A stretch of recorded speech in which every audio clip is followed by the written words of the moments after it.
Hi, my name is Paul Hart, and I'm here to talk to you about 5G in 5 minutes.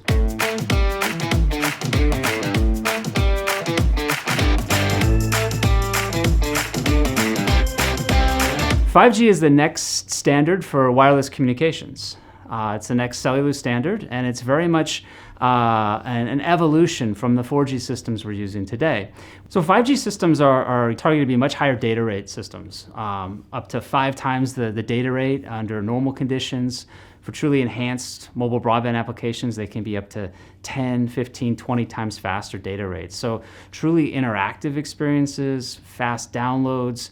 And 5G systems are also very low latency, which means that the interaction between the user and the mobile environment will truly be instantaneous. 5G systems are far more complicated than 4G networks or 4G systems today.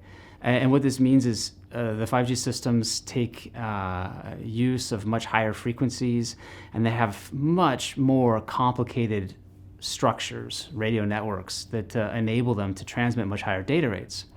So one of the biggest challenges with 5G is really the cost of the networks. The system cost is much higher than 4G because the hardware itself is so much more complicated. And that's really one of the biggest impediments to widespread global deployments today.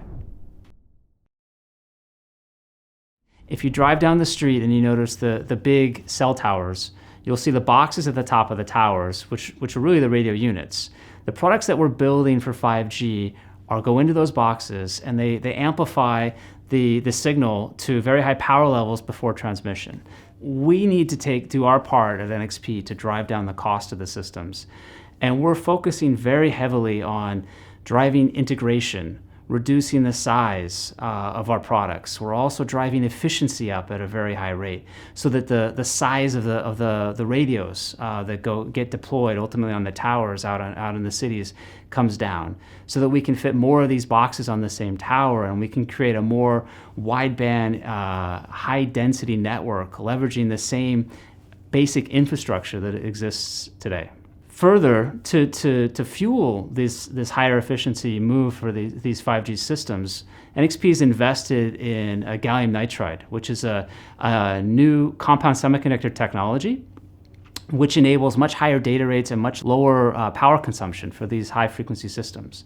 And at NXP, we've invested in a new factory, a new facility to manufacture gallium nitride. And that's now fully qualified, and we're rolling this out into high volume production as we speak. In addition to this, NXP is also working on a processor family for programmable modems, which support 5G, which will allow a lot more use cases, a lot more indoor solutions to be created, which really complement the macro layer of 5G that people can experience outdoors. So we're really doing a lot to integrate products, to create lower cost solutions, to create more readily deployable solutions, things that really accelerate, we believe, the time to get 5G into everyone's hands. So 5G systems are available today. Operators around the world have 5G deployed in various formats and various levels of coverage. I think that if we look just here at North America, we have 5G from all of the operators available to us, but it doesn't have fantastic coverage yet. It's very much a spotty solution with some areas in city centers with very good coverage, but most of the country is still yet to be addressed. There are phones available that are capable of 5G connections. The new iPhone 12, for example, was just released, and it has full 5G functionality. And as time goes on, we'll find more of these phones available and a much denser network coverage for 5G deployed globally as well. So I would say over the next 2 to 3 years, 5G will go from being something that is just talked about and experienced by few to something that is very much enjoyed by the vast majority of all of us. So thanks for your time. If you'd like more information, please visit nxp.com/5G.